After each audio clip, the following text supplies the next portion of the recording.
अस्सलामुअलैकुम, कैसे हैं आप सब। बहुत ही मज़ेदार और सिंपल तरीके से गोभी की कटलेट्स बनाने स्टार्ट करते हैं। बिस्मिल्लाहिर्रहमानिर्रहीम। चॉपर में एक मीडियम साइज़ की गोभी को अच्छी तरह से वॉश करके छोटे छोटे टुकड़ों में करके ऐड कर दें।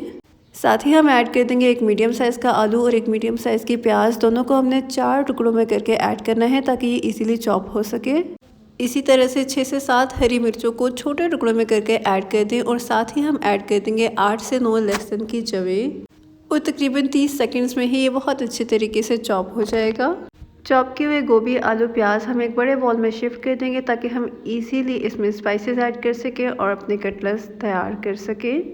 स्पाइसेस में मैं ऐड करूँगी 1 टीस्पून नमक, 1 टीस्पून लाल मिर्च पाउडर, 1 टीस्पून धनिया पाउडर, 1 टीस्पून ज़ीरा पाउडर, 1 टीस्पून गरम मसाला, 1 टीस्पून कुटी हुई मिर्ची और आधा टीस्पून आमचूर पाउडर। स्पाइसेस आप अपने टेस्ट के अकॉर्डिंग कम या ज़्यादा भी कर सकते हैं। इसके बाद हम इसमें ऐड कर देंगे हरा कटा हुआ धनिया। अच्छी तरह से मिक्स कर देंगे और इसमें जाएगा अब तकरीबन 1 कप बेसन। हाफ़ कप बेसन हम ऐड कर देंगे, इसको अच्छी तरह से मिक्स कर देंगे और अगेन हाफ़ कप बेसन हम और ऐड कर देंगे। बहुत अच्छी तरह से मिक्स कर देंगे और बॉल के किनारों पे जो खुश्क बेसन रह जाता है उसको भी हम बहुत अच्छी तरह से मिक्स कर देंगे। जी, अच्छी तरह से मिक्स कर देंगे ताकि कहीं पे भी बेसन की गुठलियाँ भी ना बने और ये बहुत अच्छे तरीके से गोभी के साथ मिक्स हो जाए। एक गोभी और एक आलू से मेरे तकरीबन 10 से 12 कटलेट्स बन गए थे। हाथों को हल्का सा ग्रीस करेंगे और इस बैटर से हम छोटे छोटे या जिस भी साइज़ में आप चाहें कटलेट्स बना सकते हैं। कुछ लोग आलू और गोभी को बॉईल करके भी उसके कटलेट्स बना देते हैं, लेकिन ये मुझे यूं ही ज़्यादा पसंद है। इस तरह से मैनेज करना भी इजी हो जाता है और एक बॉइल्ड सा टेस्ट भी नहीं आता। बहुत ही मज़ेदार आपके कटलेट्स बनते हैं और ये कटलेट्स एग की कोटिंग के बगैर भी बन जाते हैं। आपको जैसे पसंद हो आप बना सकते हैं, लेकिन मैं आज एग की कोटिंग के साथ ही फ्राई करूँगी।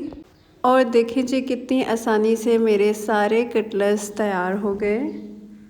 इस सारे बैटर से मेरे टोटल 10 कटलेट्स बने थे। 2 कटलेट्स मैंने बड़े साइज़ में रखे थे और बाकी 8 कटलेट्स मैंने स्टैंडर्ड साइज़ में ही रखे थे।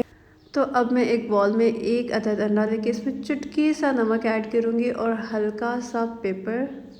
कटलेट्स या कबाब की जब भी एग कोटिंग करनी हो तो अंडा फेंटते हुए मैं काले मिर्च, नमक या हरा धनिया या कोई ना कोई चीज़ ज़रूर ऐड कर देती हूँ। उससे एक बहुत अच्छी खुशबू आती है और टेस्ट में भी डिफरेंट फील होता है।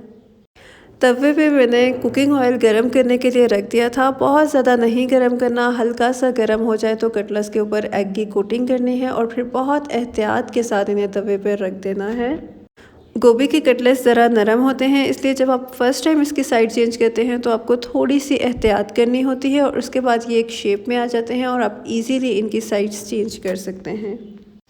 कटलेट्स की दोनों साइड्स बहुत अच्छे तरीके से फ्राई हो चुकी हैं और अब मैं कटलेट्स के किनारे भी फ्राई कर दूंगी ताकि कहीं से भी हमारे कटलेट्स कच्चे ना रहें। बहुत हल्की सी आंच पे मैंने अपने सारे कटलेट्स फ्राई किए हैं। पकने में थोड़ा सा ज़्यादा टाइम लगेगा, लेकिन इससे ये होगा कि हमारे कटलेट्स अंदर तक अच्छी तरह से पक जाएंगे और बहुत अच्छा टेस्ट देंगे। चलिए जी, इसी तरह से मैं बाकी सारे कटलेट्स भी फ्राई कर दूँगी और बग़ैर किसी मुश्किल और रुकावट के हमारे सारे कटलेट्स बहुत अच्छे तरीके से बन गए हैं। ये टेस्ट में भी बहुत अच्छे हैं और देखने में तो आपको खूबसूरत लग ही रहे होंगे। आप ये रेसिपी ज़रूर ट्राई कीजिएगा। उम्मीद है कि आपको और आपके सब घर वालों को बहुत पसंद आएगी। मेरा चैनल भी सब्सक्राइब कर दीजिएगा। अल्लाह पाक आप सबको खुशियों वाली, अच्छी सेहत वाली, लंबी ज़िंदगी अता फरमाए। Thanks for watching.